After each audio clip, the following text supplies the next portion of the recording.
Gertie on Tour is really rather beautiful. This is actually an unfinished short, which is a shame. And I'd be quite curious to see how it would have ended up. But this is a short from Winsor McCay.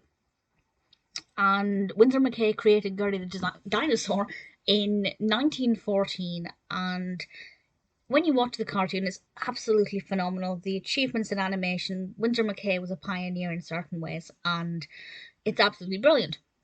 And I feel like this sequel is not just an achievement in animation, but also something that is very thought provoking. And I don't know exactly what McKay was trying to do with this or what message he was trying to convey. I have two theories on that, which I will discuss.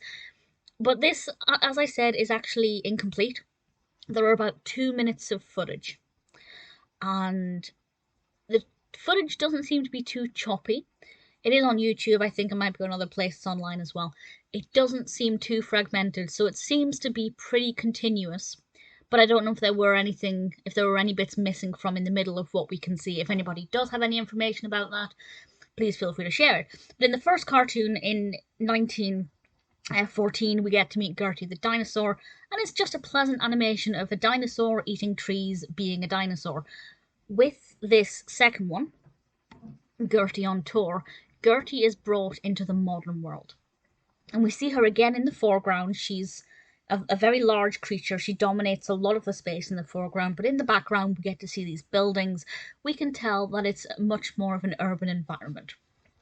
And she then begins to dream, daydream or sleep dreaming, I'm not entirely sure, but she begins to dream about the other dinosaurs and how she used to be surrounded by other dinosaurs, and she was very much I don't want to say center of attention, but the life of the party. They would pay attention to her. She had a lot of friends. Everything was very busy. And that's a stark contrast to her being alone in this modern urban environment, or at least the background is a very urban modern. And that's basically all we have. That's the kind of the 2 minutes, and that's all that really happens. It's beautifully animated, very smooth, really gorgeous to watch. Gertie as a dinosaur is beautifully, beautifully done. Now, my two thoughts.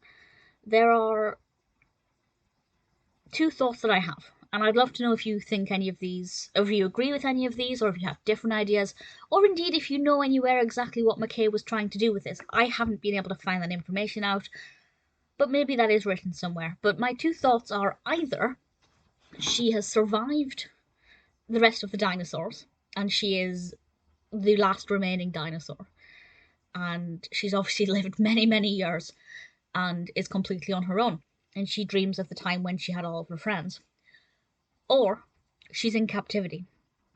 And it's a kind of Jurassic Park thing where humans and dinosaurs cohabit in this century or the previous century.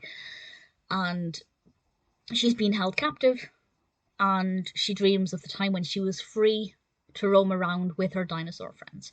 So I don't know if it's kind of like an anti-zoo thing, or if a dinosaur still existed, she'd be very lonely. So I'm not sure. I've kind of read that both ways, and I'd love for there to have been completed footage, but unfortunately it was never completed. I don't know if, as I said, this is it, or if there are any fragments that did exist that were missing. But even watching it on its own, not being complete, it is delightful. From an analytical perspective, it's fascinating. I guess in a way, with it being unfinished, it's more fun to analyse because there are more questions than answers. From a historical perspective, it's obviously a great achievement in animation. Yes, being 9 years after, or 7 years after the first Gertie film, it's obviously not quite as monumental and astounding, but it's still a great achievement. And I think it's beautiful. If you haven't seen it, or indeed any of McKay's other work, and you're a fan of animation or the history of animation, absolutely worth checking out.